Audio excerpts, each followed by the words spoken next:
Before Tales from the Dark Side, before HBO's Tales from the Crypt, but after TV itself, there was still the rare radio drama. Tonight we highlight the horrific, grotesque, and sometimes silly product from the mind of Bill Howell that was broadcast in the early 80s on CBC Toronto. In this episode, a couple deals with the temptations and ramifications of a wish-granting relic, in a retelling of a classic tale. Come and enjoy the dusk that gives way to nightfall.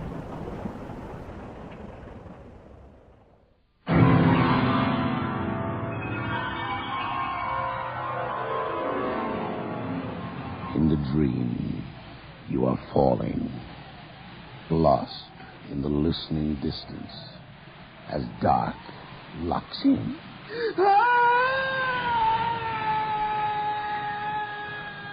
Nightfall.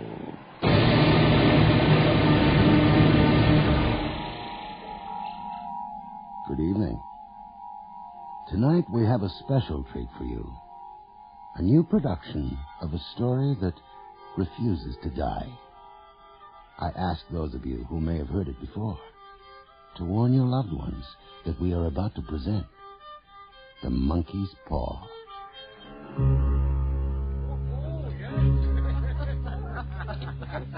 Oh, that was lovely. Well, I hope I remember how to behave at table. Oh, come now, Sergeant Major. You may find us the barbarians, Jeremy. The manners of the outpost of Empire we hear, they're refined beyond anything we could dream. Oh, in a sergeant's mess in India, on the frontier. Are you sorry to have left it, sir? Oh, what, the frontier? I'm afraid, Herbert, that I've brought too much of it back with me. Oh, nothing shows good manners like a healthy appetite, Sergeant Major. Do us some more. Well, I don't mind if I do. Oh, thank you. Oh, you've done yourself proud, you two. This house. Well, it's been a struggle. But it's paid for. Oh, but £200. And I'm going to earn that. Oh, you're working already, lad? I am. I'm apprenticing to be a stationary engineer. More in Meggins. Oh, the old works. They're still going strong. Huge now. Jeremy, you'd not know the place. And the machinery. Terrifying. I had one look inside. The whirling and banging and sparks and smoke. Our foreman Smithy says, if you like working at Moore and Meggins, you'll feel at home in a battlefield. Like Chinese Gordon. Have you missed England all these years, Sergeant Major? Missed it? Oh, Fred's never told you about my family, eh? They weren't as well off as his. Well off.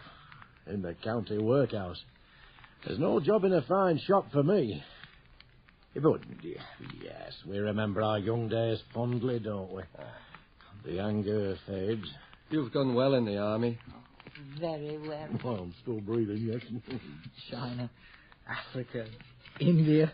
Most of all, I'd like to see India. India? Oh, you're better off where you are, lad.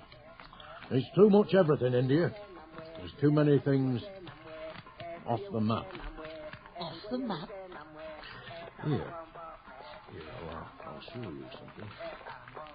What's that? Oh. Small animal's foot. Well, not quite. It's a monkey's paw. Oh, what are you doing with a thing like that? Oh, well, perhaps I shouldn't be showing it. Jeremy, don't put it away. Let's see it. Here, give us a look. Well, I didn't mean to. You're turning all red. Caught you out, eh? A secret? Oh, secrets. 21 years in India. Yeah, you remember the upbringing that you and I had, Fred? The Queen, England, Empire, John Wesley and all? Aye. And then suddenly to be plunged into a world where gods have arms like beetles' legs. That's blasphemous. Sir, will the monkey's fingers work if you pull the tendons?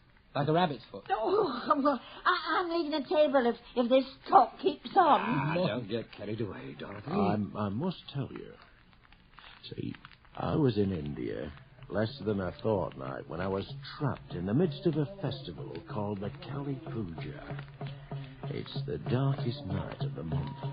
Adoration of Kali, wife of Kala, god of death and of time. Only a great slaughter of sheep and goats can appease her. Single saber stroke to lop off the beast's head. Oh, Sergeant Major, please. That, Mrs. Todd, is India. That cannot be all of India. No, there is gentleness there, too. But it's the mysteries of India that stay with you.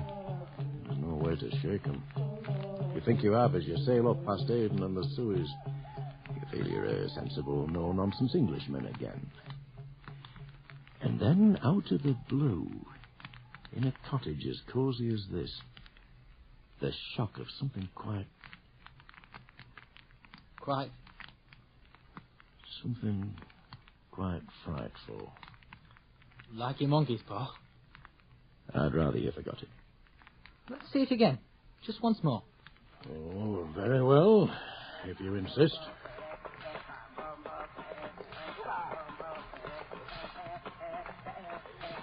Look at it. It's an ordinary little paw dried to a mummy. May I, sir? What, examine it? See if you can find the mystery. Tendon's too dry to move. Well, better look next time. So what's special about it? A spell. Put on it by a holy man, a fakir. Spell?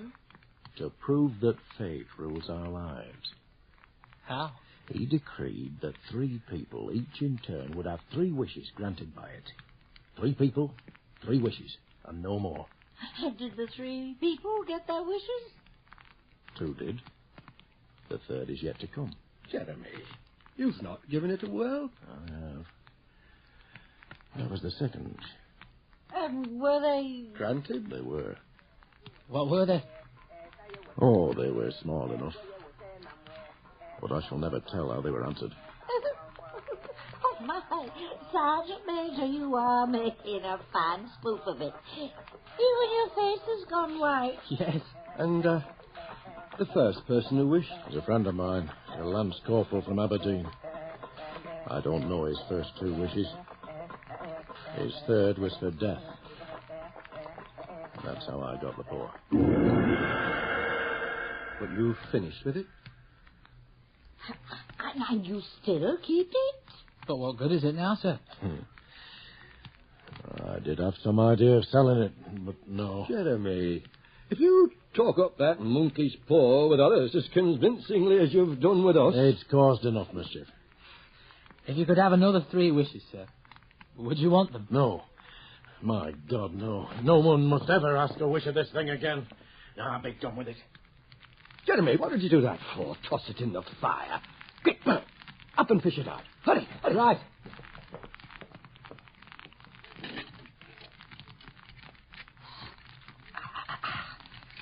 Barely scorched. A few hairs. Back in the fire, lad. Let it burn. If you don't want it, Jeremy, give it to me. Here, Dad. If you keep it, Fred, don't you blame me for what happens. Fair enough, Jeremy. No, don't be a fool. Pitch it on the fire like a sensible fella. How does it work, What's the magic trick? You're serious? Serious as you, Jeremy. You're the one who convinced us this thing works. You hold it in your right hand and make your wish aloud. That's all? Except for the consequences. What you might do, Fred dear, wish for another pair of hands from India for me. All the work around this house. If you must wish for something sensible. Sensible? I warn you, the spell of the paw is no joke. Oh, sensible. Sensible. I'll put it away. I can't take this seriously now. You will, when you discover the joke is on you.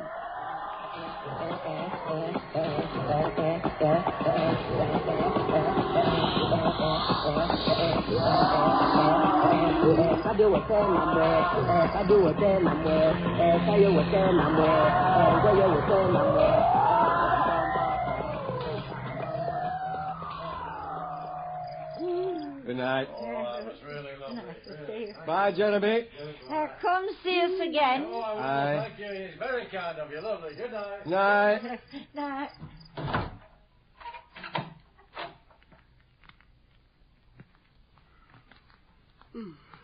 Herbert, shouldn't you be changing your clothes and getting off to the works? Mowing Meggins?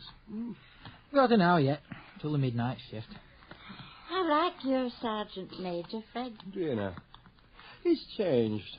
But most of the lad I knew is still there. Any of the lad he knew here, Dad? Oh, not bloody likely. Catch me believing a yarn like that. Did you give him anything for it, dear? The monkey's paw. Oh, a trifle. He didn't want to take it, but I made him. Ah, some money banking him. And he took advantage of you. I like him the better for that. He pressed me again to throw it away. Not bloody likely. Why, we're going to be rich. And I'll refuse to work nights at Moe and Meggins. Wish to be an emperor, Freddie. Looks like... Yes, it looks like the hand of a child. Shouldn't be so greedy on your first wish, Dad. I mean, an emperor's a lot to ask. I don't know what to ask for, that's a fact. Well, if you've got everything you want, I'd not. Good. You take it and wish. All that thing in my hand, I couldn't. What about the mortgage, Mum? Dad, if you cleared that... The £200? Hey, would you like that, Dorothy?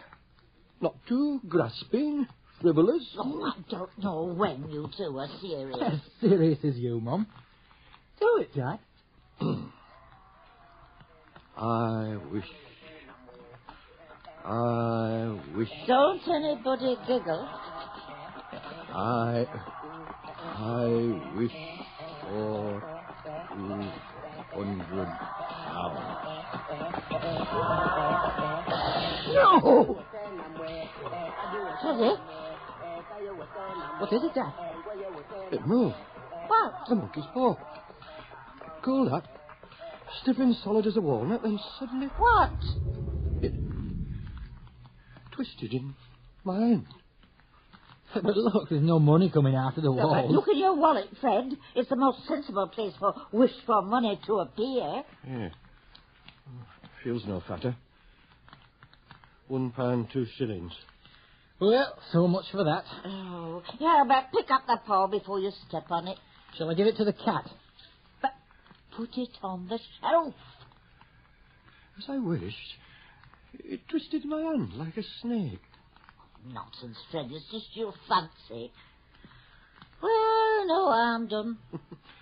Gave me a shock all the same. Well, come on, Dorothy. Off to bed. Yeah. But you will put the cat out when you take off to work. Right. And the light. I will. Night, Mum. Dad. Night. Any other lad you know here?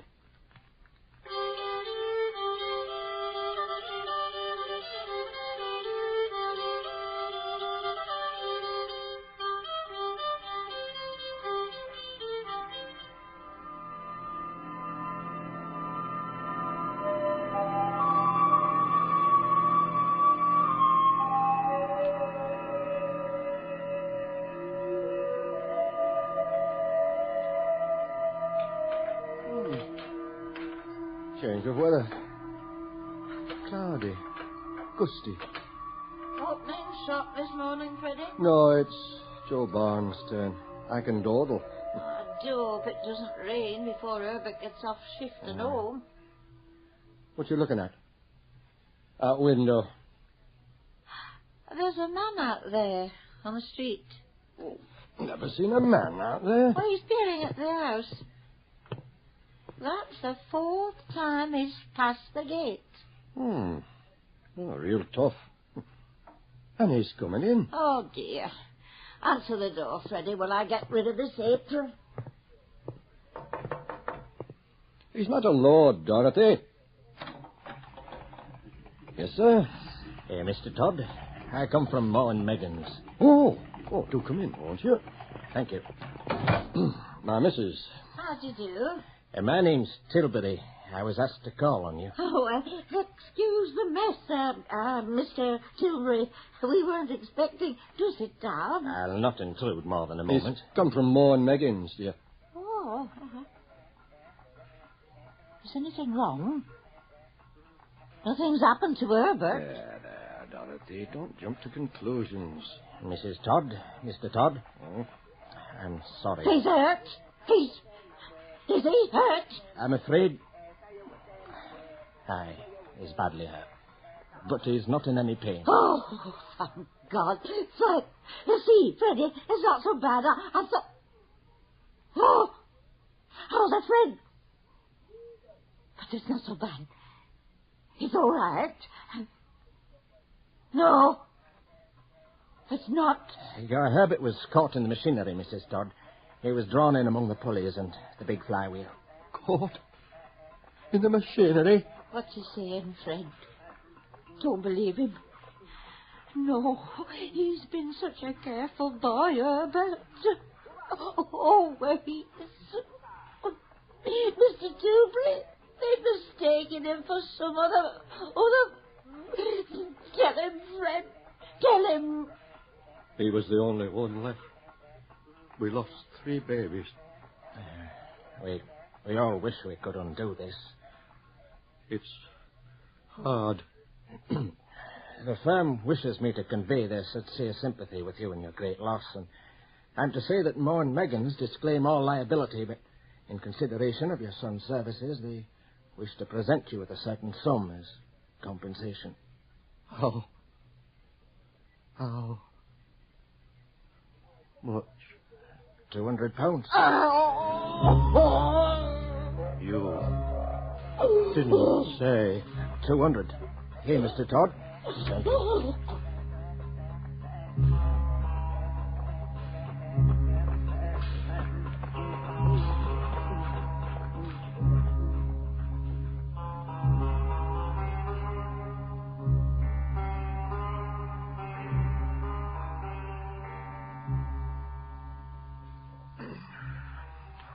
Come back, Dorothy. What are you doing out of bed?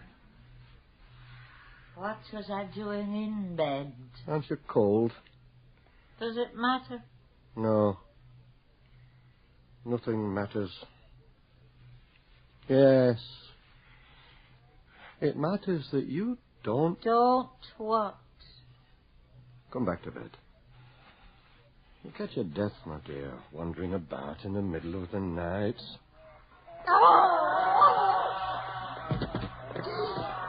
Fred, why have we forgotten? The paw? The monkey's paw? Yeah, what's the matter? What? Want it? Want it? You've not destroyed it. I've not touched it. No, why should I? Since I made that wish and dropped it. Where is it? I don't know. Didn't Herbert pick it up? It's not in his pocket. He didn't take it with I him. think he set it down somewhere in the parlor. I just now thought of it. Why didn't we before? Think of what? The other 2 wishes. We only made one. Was that not enough? No, we'll have one more. Could I get it, Fred, quickly? We'll wish our boy alive again. Oh, God, you're mad. My wishing what happened at the works at Moore and Meggins had nothing to do with each other. Now get it. Get it quickly, and we... Dorothy, for God's Get it, sake! Get it. You don't know what you're asking. Come on, come back to bed. Oh, we had the first wish granted. Why not the A second? coincidence. Go and get it and wish, Fred. Dorothy! Our Herbert has been dead for 10 days. He was smashed and pulled apart by those shafts and the flywheel. I could only recognize him by the bits of his clothing. If he was too terrible for anyone to see then, how could you Bring now? him back. Do you think I fear this lost child I bore? I nursed him. I raised him. Am I to fear him now? All right. All right, Dorothy. So be it. We'll go downstairs and ask it for Herbert.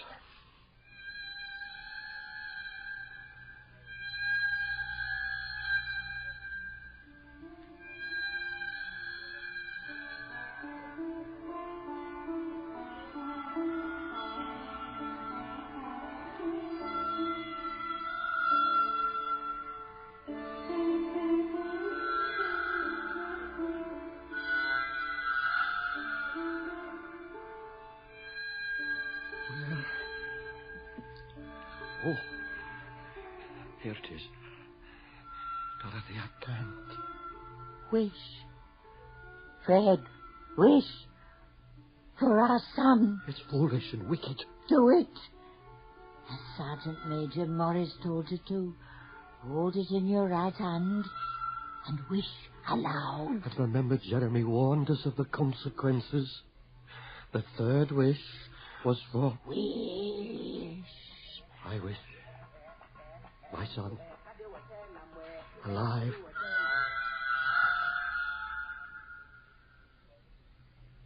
Nothing. Thank God. It didn't even move in my hand. But you wish. Exactly as Jeremy instructed. Then why? Oh, my darling. We can't have what nature won't allow. Come back to bed now, Dorothy. There's a good girl. Come along now. Yes, Fred. I'll be up. Herb. Please.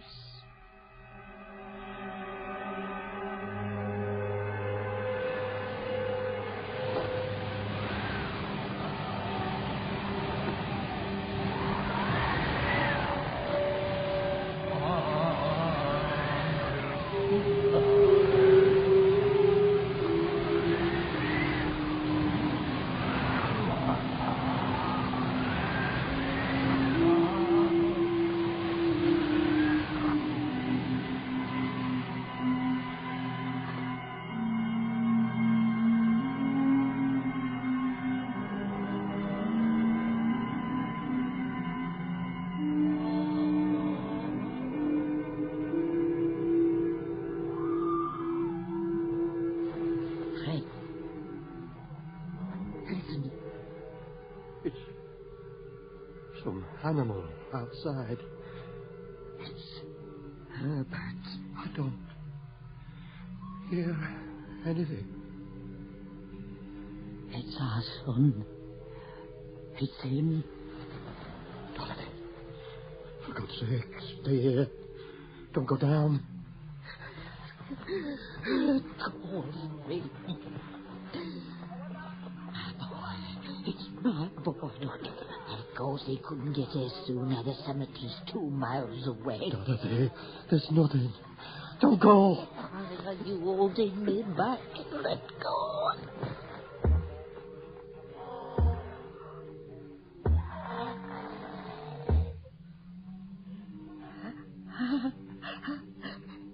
There he is. I've got to open the door for him. You can't let it in. Our own son. Afraid of him. Your own son. I'm afraid for you.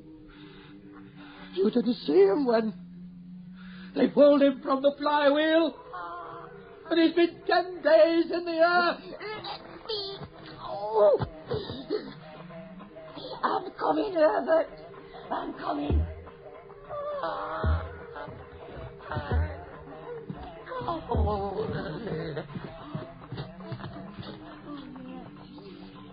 Yes, dear boy. Just let me get the bolt off. The bolt. Fred, come down and help me. The bolt's jammed and I can't open the door to let Herbert in. Don't let it happen. Why did I make the second? Third and last. There's one wish left. Where is it? Where's the monkey's paw? Downstairs. Dorothy, don't open the door. Budge it. The bolt is stuck. Oh, help me. Monkey's paw. Ah, here.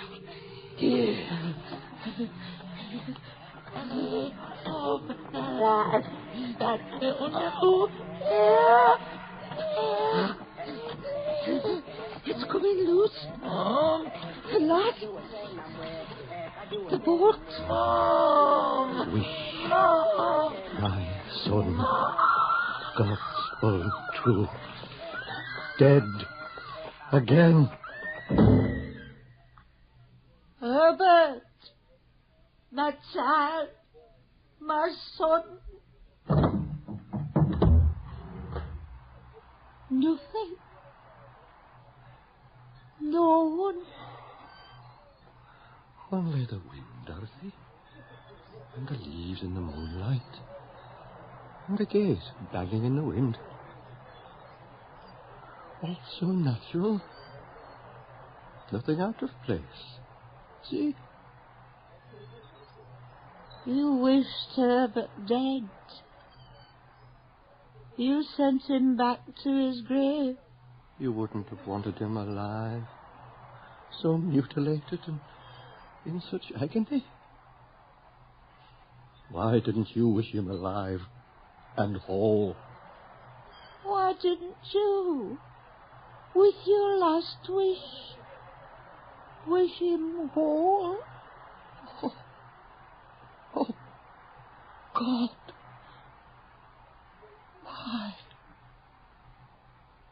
Why didn't I? Oh, so natural. Nothing out of place.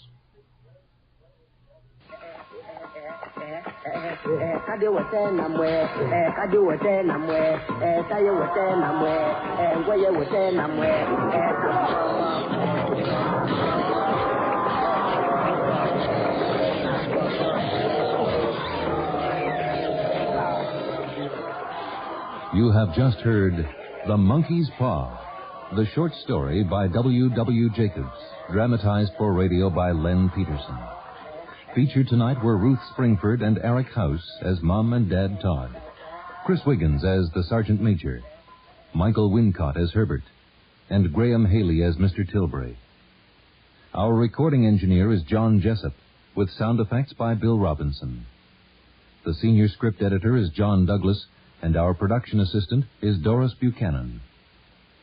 Nightfall is produced and directed for CBC Radio by Bill Howell. And now, here's a final word from your host. Hello again.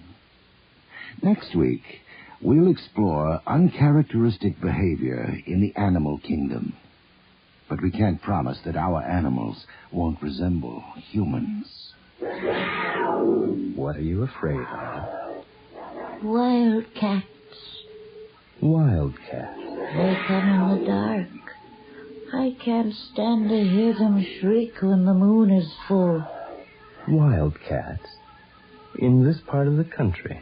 They only come when we're alone. Wildcats, the Christian Noack short story, translated from the original German and dramatized especially for this series by Otto Lowy, starring Ruth Springford and Jane Mallet. Radio for distaff animal lovers. That's next week on Nightfall. Until then, careful of the edge.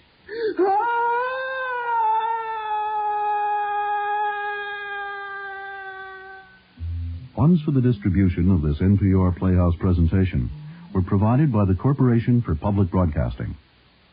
This is NPR, National Public Radio.